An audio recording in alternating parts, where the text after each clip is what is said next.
What's good, ladies and gentlemen? So today I'm going to talk about a study conducted by Stanford's Graduate School of Education, in which they spent a year studying more than 7,800 students that ranged in age from middle school, which is about 11 to 14 years of age, high school, which is about 15 to 18, and also university students, including their own Stanford students. For those of you that are not American, Stanford University is a private school located in California that is perennially ranked among one of the best schools in America.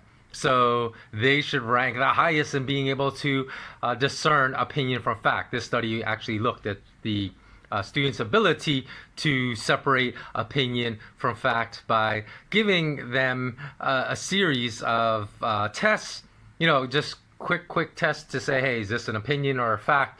And they were actually quite simple. So anyone that had just a minimal, I'm not even talking average, I'm talking a minimal amount of critical thinking ability and critical thinking skill development should have been able to answer these questions quite easily and separate what's opinion from what's fact. But in fact, the researchers discovered that the students across the board, no matter if they're children, middle school to young adults in university, they displayed a quote unquote stunning and dismaying consistency in their end quote in their responses, and getting duped over and over and over. So they said they weren't even looking for a high level of critical thinking skills. They said they were just looking for a quote unquote reasonable bar. And he said time and time again, not some, but they said the majority, the overwhelming majority, sometimes up to 80% of the students, they said failed in the ability just to separate like fact from fiction, fiction being its opinion. So it's unsubstantiated, unverifiable, undocumented. And, a lot of people would say, oh, that is shocking, right? That even the top university students in America that are going to Stanford overwhelmingly show a lack of critical thinking skill development. And I would say, why? Why would this be shocking? Because really, critical thinking skills development has been stripped out of academics at all levels, from the middle school to the high school to the university level. It doesn't matter where, like if we are just to take one subject off the top of my head, history, right? When I was in school with history classes, our history exams always just were a regurgitation of facts, like tell me about World War One, World War Two. And people say, I'm sure you've seen these like interviews of people trying to prove Americans are so stupid about history. To me, the fact that they can't recite facts is not stupidity. They'll be like, oh, when did World War One start and where did it end, right? And if they don't know, it's like, the early 1900s that it happened. And they say something like, oh, 1882, or maybe, they say closer to World War II years, like, it started in 1939, or they just, say years are off for World War One. You say, oh, look how dumb Americans are. But how does that even prove you're smart? If you know the exact date a war started and ended, what does that show you?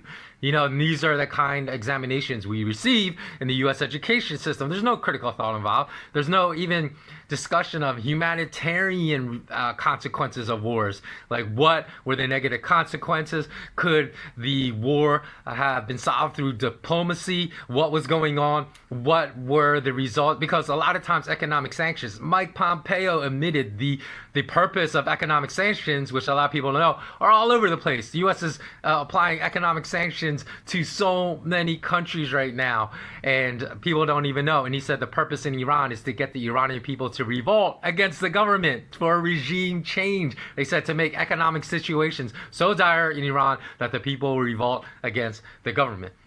So there's no discussion of like economic sanctions applied to Japan during World War II that led to the covert horrible attack on Pearl Harbor. There's just no kind of critical thought applied in education. So I wouldn't expect anyone to display any type of critical thinking unless they were homeschooled by their parents, because hopefully homeschooling does a much better job in promoting and developing critical thinking skills than institutional academics. So, okay, let's get started.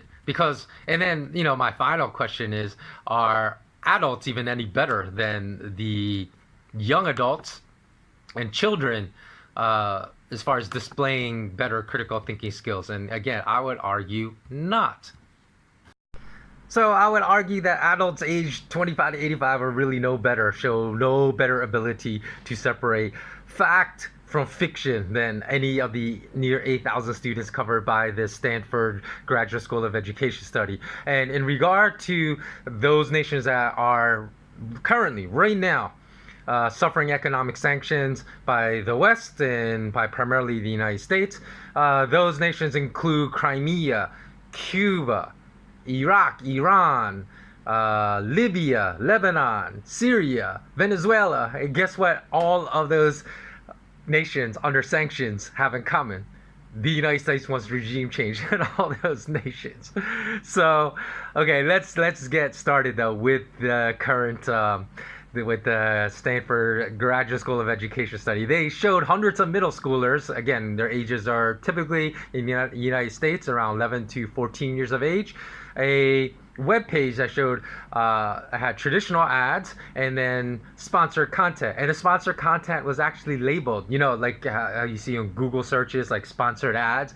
They were labeled and branded as sponsored content, and they asked students to just be able to discern this. This wasn't even opinion from fact, just to be able to discern what was, and it was a news aggregating site, what was a real news story versus sponsored content stories, right? Just like CNN has been exposed time and time again of accepting sponsored content and trying to pass it off as news, meaning that certain nations like was it the UAE? No, it's Bahrain. Bahrain had, but there's actually many nations, many government states that had paid CNN to run certain stories, and CNN runs it without any disclaimer that the governments are paying them to run these stories that project kind of authoritarian states as these nations of freedom and liberty, like Bahrain did. So it's ridiculous. So we look at this study of this news aggregator site, and they said that 80% of middle school students believe the sponsored content was a real news story. I mean, they couldn't even, that is just ridiculous. They couldn't even just read sponsored content and know that particular story is going to be particularly biased because somebody paid this news aggregator site to put it at the top of their news stories. And then with high school students, there's no excuse for high school students actually of displaying no ability to think critically.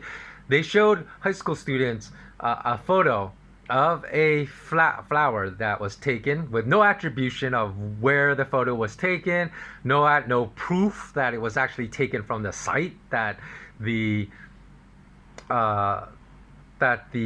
caption indicated, but the caption basically said Fukushima nuclear flowers, and it showed like these daisies. I think that's what flowers are, the white flowers, and with some kind of aberration, meaning that they didn't look, like normal flowers, but they looked a little strange, just as you would see a vegetable, maybe like a mushroom with two heads, or eggplant that has like one growth on it. But a lot of those aberrations, they happen naturally, right, in nature. So it's not necessarily proof of the nuclear disaster in Fukushima, although certainly that was a nuclear disaster. But they said, with no type of proof or evidence of the claim made by the caption of the photograph, that 80% of high school students had an extremely difficult time answering the question, quote, does this photograph provide proof that the kind of nuclear disaster caused these aberrations in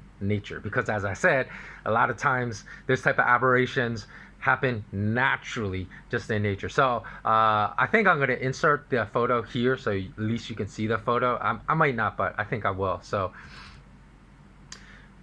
if I do, okay, now I'm back. Okay, and again, okay, here's some of the other studies from that finding. That said many high school students, again, age 15 to 18, couldn't distinguish between a real and fake news source on Facebook. They couldn't distinguish it. We're talking college students from Stanford, one of the best universities in the world, quote unquote, best universities in the world and in the United States. They said they couldn't even distinguish potential bias in tweets from activist groups. So they would just take whatever activist groups said as verbatim, as fact, without understanding that activist groups, because they're activist groups, are going to naturally have a bias towards their cause, which is just unbelievable. Again, not shocking, but unbelievable at the level of naivete and the low level of critical thinking skills displayed by Stanford students. And they even showed Stanford students, right, an article that was from a mainstream and a fringe source. So the mainstream source was American Academy of Pediatrics, and they also published a journal, a medical journal called Pediatrics that apparently is pretty well respected in the medical community in the United States. And they showed another website called the American College of Pediatricians, which again sounds like an official name, just like you say Hong Kong protests are about freedom. Sounds good, right? American College of Pediatricians. But they made claims. They're really just a fringe group that gave themselves an official sounding name, or like the U.S. Federal Reserve, right? Privately owned bank by private families, but just call it federal. And a lot of people for years, I know now everyone knows the Federal Reserve is privately owned, right? But for years, if you said that, people said your conspiracy theories. Oh, there's no proof of that claim, and that why would it say federal? Of course, the government runs the Federal Reserve, the U.S. Central Bank. You know, it's the same thing. People are still getting fooled today by official sounding names like the American College of Pediatricians. So they ran an article that claimed that homosexuals, gay people, were more inclined to engage in pedophilia. And they said, they showed, and they said, hey, how much validity does this article have from the American College of Pediatricians, which is some fringe group, versus articles on the American Academy of Pediatrics? And their study concluded, quote, more than half college kids, more than half concluded that the article from the American College of Pediatricians was more reliable, end quote, than the articles on the American Academy of Pediatrics, like the real source. And they concluded, quote, even students who prefer the entry from the American Academy of Pediatrics never uncovered the differences between the two groups, end quote. And so they allowed the groups to basically go online at their websites, browse wherever they wanted, conduct whatever research they want on the internet about these groups. And these groups, these students were unable to distinguish which was a better source of information, the American College of Pediatricians or the American Academy of Pediatrics, even though it's easily discoverable online that the second group I spoke of, the American College of Pediatricians, is not a real scientific group. So again, these types of findings really do not surprised me, because they say, oh, it's just because you're young. No, it's not, because you see the same type of lack of critical thinking skills displayed by adults who are over 25, even up to 85 years of age.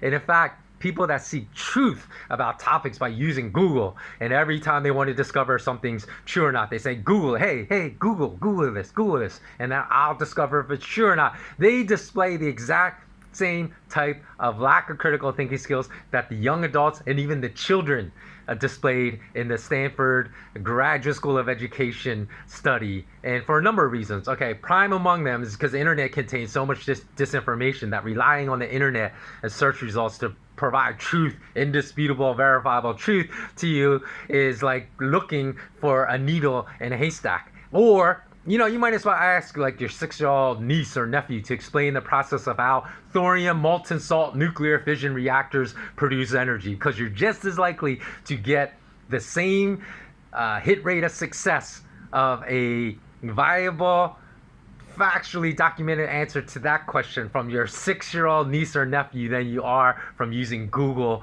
to return answers to you about any controversial topic. So I'm not saying if you Googled, hey, what's 2 plus 2, of course, you're going to get a correct answer 100% of the time, or at least I hope so, to things that are facts, like What color is the sky? Hopefully they won't say the sky is blue. The sky is clear. That's the correct answer, because blue is just the light, the color of the entire spectrum of light from the sun that is reflected most strongly. So that's why we see a blue sky. But at sunset, of course, the sky can be orange and pink. So thus explains why the sky is clear. Just like water is clear. If you pour water out of your faucet, it's not blue. So just because we see the water in the ocean is blue, it's a color that's being refracted most heavily in the entire spectrum of light from the sun. So again, like I'll give you an example of just constant nonsense that's on the internet that people search on Google and just quote as fact. How many of you have heard the famous Henry Ford quote?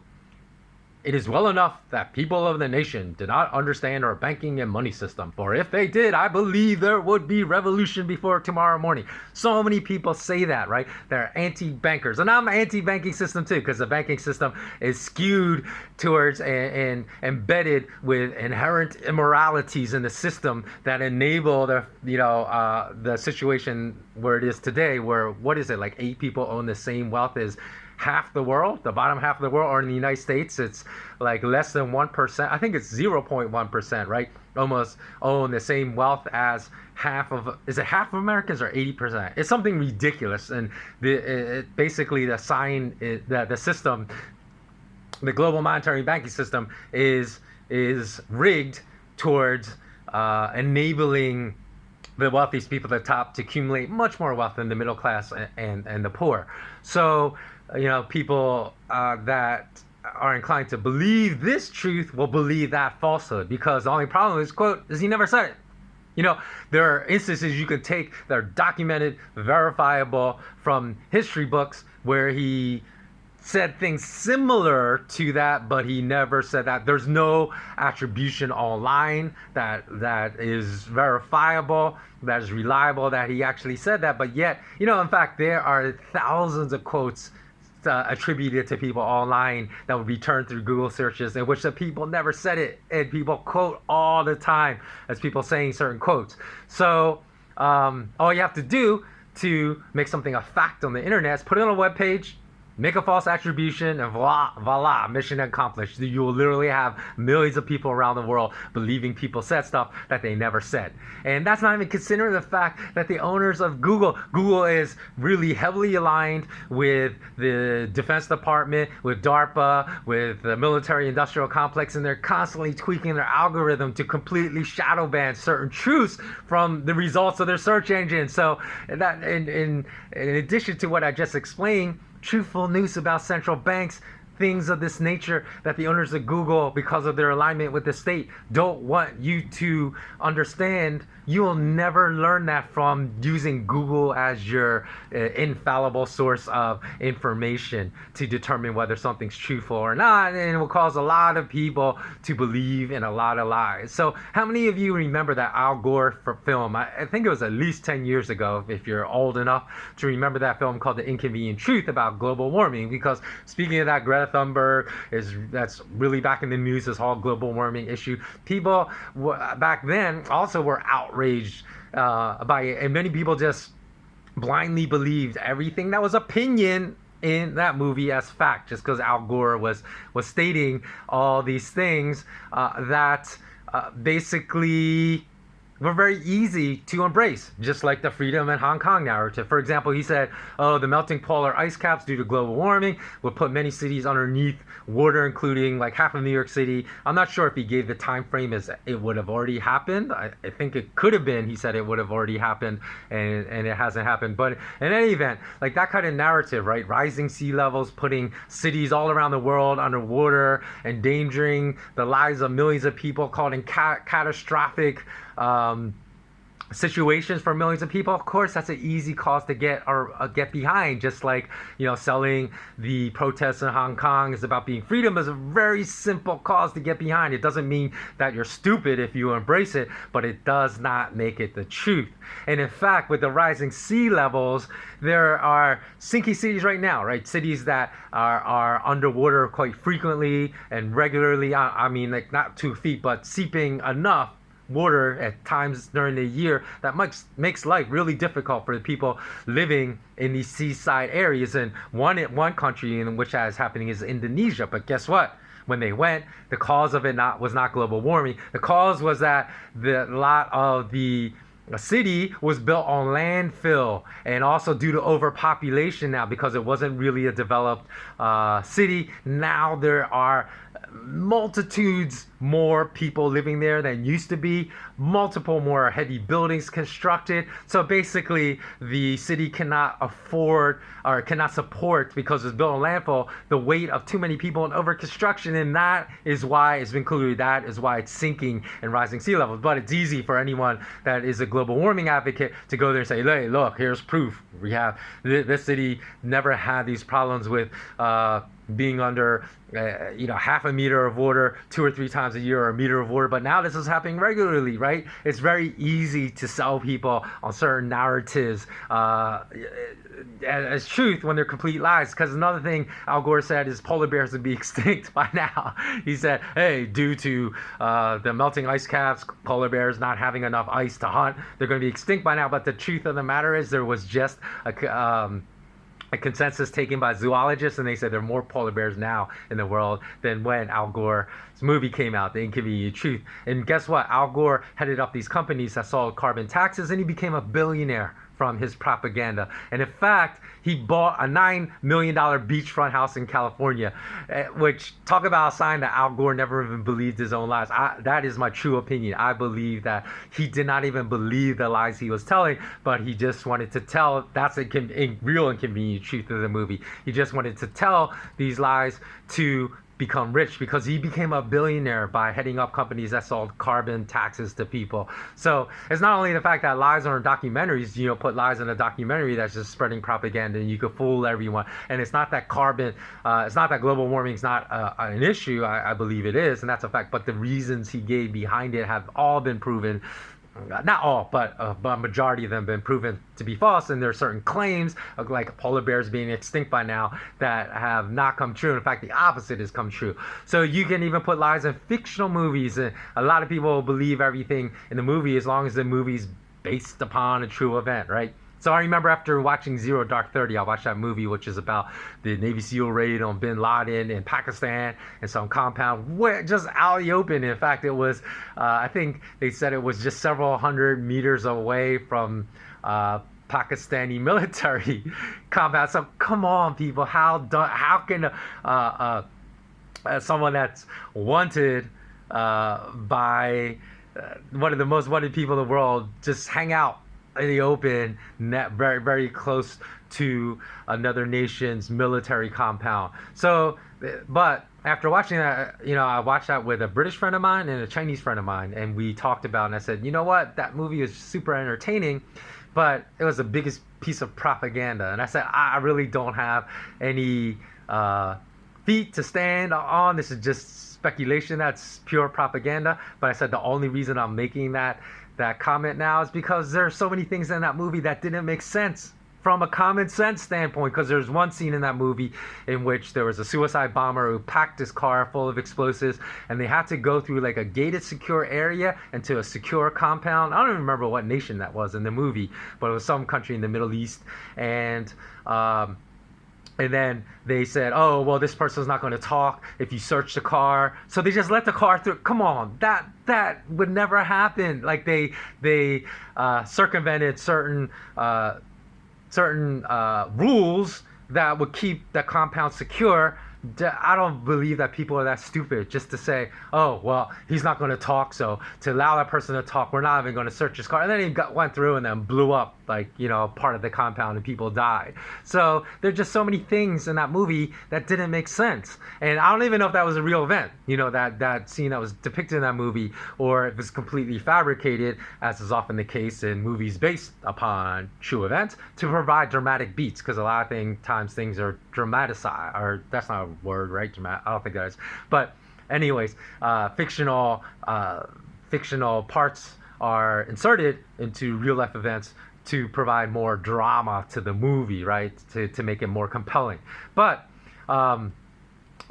this was really interesting because the person from Shanghai that watched it with me said she was shocked by my reaction because she said every American she knew, that was the first time we all watched it. She said, but she had known a bunch of Americans that had seen that movie, raved about how realistic that movie was and how great it was. And she said, wow, I'm shocked that any American would question the veracity of the narrative told in that movie. And my reply was, how do those people know that the depiction in that movie was so real? Were they in Pakistan observing that rape? How could they possibly make such statements? I said those statements just display a total lack of any type of critical thinking, because how would they even know, right, to make those type of comments unless you're there personally observing as a raid went down? So, and even though I made those comments before, I learned these facts later, but it's just common sense that compelled those comments. I learned later the CIA had final script approval, so everything in that movie had to have been approved by the CIA before the movie was filmed. I also learned that U.S. Intelligence Committee member U.S. Senator Dianne Feinstein, after leading a 5-year investigation into looking at thousands and thousands of pages of CIA transcripts about their enhanced, what they call, which is basically torture, but they use the name enhanced interrogation techniques, otherwise known as EITs, which were really torture, because it came out that any type of method to extract information was not considered torture under the enhanced interrogation technique rule, as long as it didn't result in death or organ failure. So they're saying it's not torture unless we kill you. If we killed you, okay, then you could say the tactics we applied was torture. So she said that she walked out of the screening just a few minutes into it because she found so many depictions, quote, just a quote, direct quote from her, grossly inaccurate and misleading. So if anyone would know the truth about the accuracy and veracity of the events as depicted in that movie, it'd be her, because she led a 5-year study that poured over literally thousands of pages of transcripts about the CIA's deployed interrogation techniques that were depicted in Zero Dark 30. So if anyone would know if those techniques actually led to actionable intelligence that prevented another terrorist attack, it would have been her. And she called the depiction in that movie of these torture techniques leading to actionable intelligence that prevented future terror attacks as, quote, grossly inaccurate and misleading. So her opinion would definitely hold some weight in the arena of credibility. But finally, I say most adults are every bit as undiscerning as the young adults in the Stanford study and the children in the Stanford study, and being unable to separate opinion from fact is because of our unwavering belief in major MSM means mainstream media headlines about political events. Like I said, the protests in Hong Kong being about freedom, Bolivian dictator Evo Morales was excoriated by the MSM as being Bolivian dictator, although there's no proof, just charges that voting irregularities happened, but it's generally accepted by observers of that election that he was elected through a fair and free democratic process, and that those charges of irregularities would international observers said the 2012 election to elect current U.S. President Donald Trump was free and fair, because because you don't like a leader, you can't call them a dictator after they've been democratically elected, So, a true dictator would be Honduras president right now, Juan Orlando Hernandez, who was overthrown in a U.S.-supported coup in 2009. Like, how many people know about that, right? We all know about the coup in Hong Kong. Why is that? Not the coup, but the protests in Hong Kong going on right now. They're trying to force regime change. But we don't know about the 2009 Honduras coup. Why is that? Where there's a true dictator in power now, because that coup overthrew a democratically elected president, Manuel Zelaya. And right now, 2019, there are protests going on all the time they want the reinstatement of Zelaya, and where the protesters are all saying Hernandez is a dictator, that he was put in power for business reasons, but the rate of poverty has doubled in the last decade in Honduras, and so that's why people are so upset, because they didn't elect him, and he was put in power by foreign states that put him there for business reasons. And I guarantee you, because Hong Kong is so important as a city, nation, island, right? Or as you know, as a nation state, or and it's an island off the coast of China to mainland China's overall economy. It's really, really a strategically important port. If Honduras was there, and this was going on now, the protest to oust their dictator, who is a true dictator, Juan Orlando Hernandez, who seized power through a coup, through undemocratic coup in 2009, then I guarantee, but Honduras had no import whatsoever, but it was in the exact same regional location as Hong Kong, had no import to China. I guarantee nobody will know about what's going on in Honduras, because nobody knows about it now, because it's not important to the whole political arena. And so, you know, I would say one last thing about Hong Kong is that just as we're inclined to support propaganda as facts in Al Gore's movie The Inconvenient Truth back then, because I don't know if you, because it's over 10 years ago, so a lot of people forget. Back then, everyone that saw that, there was a huge divide between people that were saying this is a fact, this is undeniable fact of all this stuff that's been proved not to be a fact and just an opinion now. And if we look at, you know, what's going on in Hong Kong, again, I said, if you don't know what happened in the 2014 Umbrella Revolution, you can't understand what's going on in Hong Kong without understanding its history. Now, that was organic, right? That Umbrella Revolution happened because China was trying to force the change in the Hong Kong electoral process by which they would have more influence upon who the leaders of Hong Kong were. So people of Hong Kong rose up and said, no, we want to have self-governance, self-determination in Hong Kong. I 100% support that, right? So, but out of that, a lot of times that organic protests can be parlayed for selfish reasons by outside interferers, right? Because they see a situation to parlay a protest into serving their own selfish purposes and not the purposes of the people. And that's what I believe is happening in Hong Kong right now. And so, and there's a lot of evidence that I've spoken in other YouTube videos, so just go look at the YouTube videos on this channel about Hong Kong, and I'll explain what the evidence is that points to the very strong possibility of my theory being correct. And so, I lost my train of thought for a second.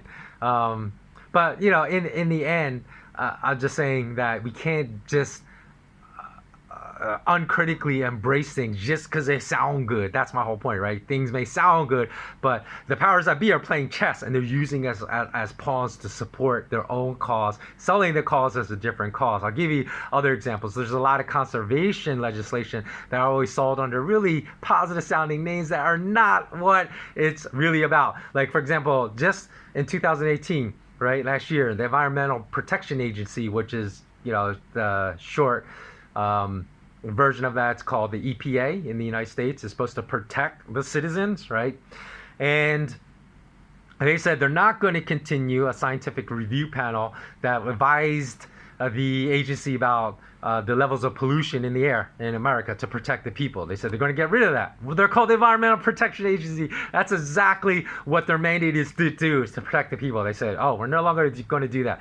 And they also, last year, they proposed a rule that would allow the agency to basically throw out any scientific data unless it was fully transparent and reproducible. And at first glance, right? Because again, people sell a lot of ideas that are really crappy ideas by making them sound good. Of course, you say, of course, we want science to be science. We want the results, any results that EPA endorses, to be transparent and reproducible. Sounds 100% reasonable until you really look into the story, because they said nearly 1,000 scientists, many who used to work at the EPA, really they lobbied the EPA administrator who wanted to make this new rule to abandon that proposal, because they said it would greatly, quote, greatly weaken the EPA's ability to comprehensively consider the scientific evidence, end quote. So why would that be? I was really curious. Why were these scientists so opposed to that change? And the reason is because they said much of the data that is used to show like there's too much pollution in the air or these pesticides are carcinogens and poisoning Americans is based upon review of medical records, which can't be released publicly because of how privacy laws operate inside the United States. So that's the reason they're saying that the EPA administrator actually wants to allow these studies to be thrown out that are really credibly performed, because any study that's based upon private medical records. But there's so many ways, easy fixes to that. Either because I could care less, like say I was exposed to pesticides that are banned in the United States, but allowed in foreign nations, and they use it on fruit and vegetables that are then imported into the U.S. So we're eating them anyways, even though they're banned. The use is banned inside the United States. And then if I got sick of that, then you could just ask patients, hey, we're doing this longitudinal study to determine if these pollutants are really affecting the health of Americans negatively, and we need to pass legislation to protect Americans. Would you agree to have just your records and as it pertains to this one particular study released? And you can release it, or you could still release and be transparent and just hide the patient's names, right? Just say patient A, patient B, patient C. You don't have to expose their names and still keep their health records private. So again, here's a prime example of something being sold as good for Americans, good for people, good for humanity, when it's really bad because it sounds good. That's why we can't be so naive just to believe when, hey, the mainstream media calls this person a dictator, that he wasn't really democratically elected. When we say, oh, this dictator Maduro in Venezuela is causing all the economic suffering in Venezuela, when there's strict sanctions on Venezuela that prevents the supplies needed to manufacture medications that are really causing medical problems for Venezuelan citizens, when there's other reasons not being discussed that is the truth behind what is really going on. So that's all I'm saying. So do you agree or disagree? Please do comment below. Please do like this video. Please, like, people don't comment. I want to hear. I don't even care if you disagree. Do you believe that most of us just blindly accept narratives produced in the media without really trying to understand, is it opinion or is it fact? Okay, thanks so much for watching. Please pass this video on to all your friends. Please do discuss these topics, because it is important for us to understand what is truth versus what is not truth. Okay, as always, remain intensely curious. Until next time, have a beautiful evening or beautiful day.